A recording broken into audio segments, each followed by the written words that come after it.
Bismillahirrahmanirrahim. Assalamualaikum warahmatullahi wabarakatuh. Perkenalkan, nama saya Fitri Nur Ajahra dari kelas C124 dengan prodi akuntansi S1.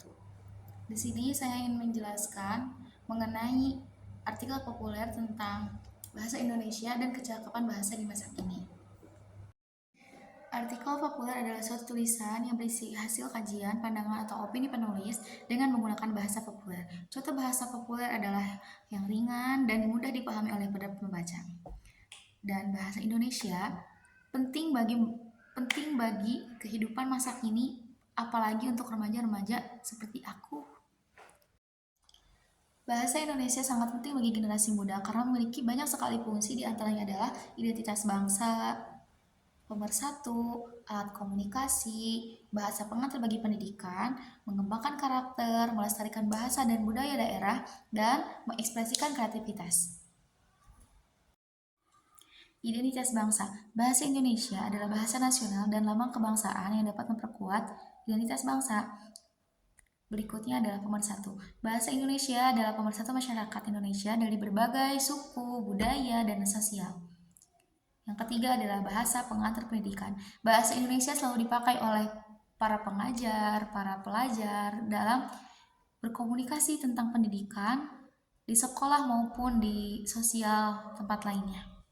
Nah, bahasa Indonesia juga adalah menjadi alat komunikasi bagi masyarakat Indonesia yang berbeda-beda suku, dan bahasa Indonesia juga menjadi alat komunikasi dalam politik, budaya, dan sosial.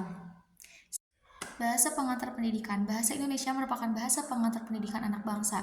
Seperti contohnya ketika di sekolah, para pengajar memakai bahasa Indonesia untuk mengajar para pelajar dan mengembangkan karakter. Penguasaan bahasa Indonesia yang baik dan benar dapat membantu mengembangkan karakter positif seperti disiplin dan lain sebagainya.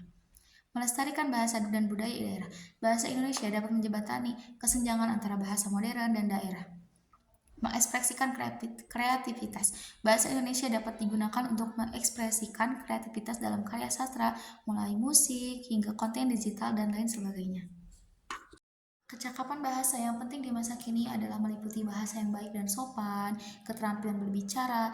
Yang dimaksud dengan keterampilan berbicara adalah keterampilan ini memungkinkan seseorang untuk menyampaikan informasi, gagasan, ide, tanggapan, dan mengungkapkan perasaan. Selanjutnya adalah seni berkomunikasi. Seni berkomunikasi adalah kemampuan ini mencakup mendengarkan dengan baik, berbicara dengan baik, berbahasa tubuh, menulis, bernegosiasi, dan berjejaring. Nah, untuk menghindari hal-hal yang tidak baik, maka ada beberapa cara untuk meningkatkan keterampilan. Salah satunya adalah menghindari penggunaan bahasa yang kasar dan tidak pantas atau menyinggung hati seseorang atau menyakiti hati seseorang. Itu sebaiknya untuk dihindari ya teman-teman. Wabillahi taufiq wal hidayah. Mungkin cukup sekian dari saya. Semoga ilmu saya bermanfaat bagi saya terkhususnya dan umumnya untuk pada orang-orang yang mendengarkannya. Wassalamualaikum warahmatullahi wabarakatuh.